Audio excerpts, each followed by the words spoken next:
Your graphics card can make you paranoid. I'm not just talking about the abusive relationship that is trying to get good graphics settings in a game, but when a game developer specifically turns your graphics card against you. I've only seen this done a couple of times, and these designers use graphics settings to make you think you're seeing things you're not. Hello and welcome. Today we're going to be talking about a trick computers use to build more complicated scenes, and how a couple game designers use this in a surprising way.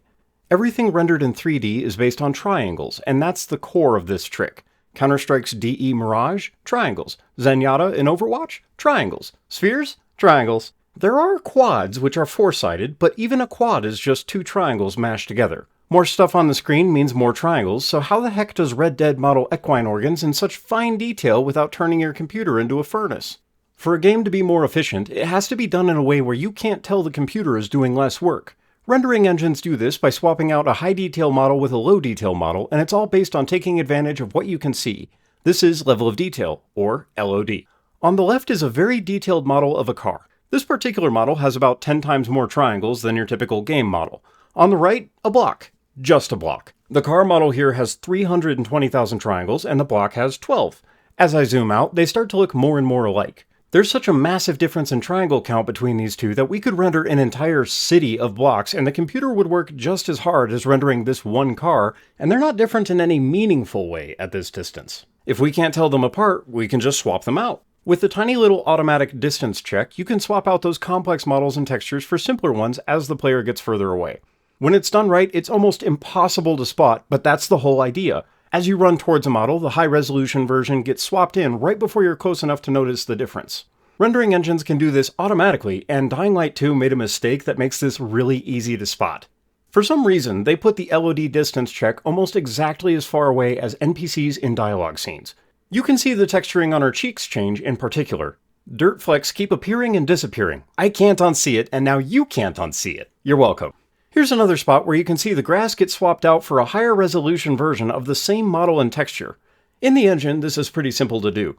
You make a model, and then you specify which models it should swap out at different ranges. I've got this super HD apple here, and as I zoom out, it gets swapped for a lower resolution apple and then just a simple shape.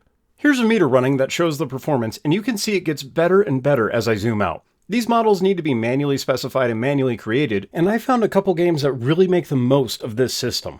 PlayerUnknown's Battlegrounds is a battle royale game that takes place on a large open map. Most of your combat is outdoors, and you'll be engaging players right at the edge of your sight, so there's a lot of changes in LOD. Designers added small bushes and weeds all around the area to liven up the landscape, but they didn't just make a basic LOD set. If you have a bush and you want to make the LOD model for it, you'll probably choose a shape about like this. It still looks like a good approximation of a bush, and it looks pretty good at range. But what if I made the model a little lopsided? I could make the model look like something else, which just so happens to look almost exactly like a crouching player. Now, at range, crouching players and bushes look almost identical. Here you can even see how the LOD model's been tweaked and how similar the player and the bush are in shape. Strategically placing these bushes near the bases of trees enhances the effect, and it's a good way to dial up the paranoia quite a bit during play. This is pretty good, but it's done even better in the forest. In the forest, you're a passenger on a plane that's crashed on a deserted island, and it's just you and the cannibals. These cannibals are borderline feral, and they often run on all fours. Particularly in early encounters with these guys, they'll stalk you from a distance and run off if you get close. The forest is a horror game. I'm a big chicken, so I spent quite a bit of time playing in peaceful mode, and that's actually what made me notice the effect first. Forested areas have these short trees growing in the undergrowth, and not really anywhere else. Sunlight has hard shadows, so forested areas tend to have extremely light and dark areas with dramatic contrast between them. Again, we have this silhouette effect at play, and it's really good. In fact, the effect is good enough that it made me paranoid during normal play. Even after I knew what was going on, and having plenty of time to look at it, it still was enough to get me. If you know any other games that have cool effects like this, let me know in the comments.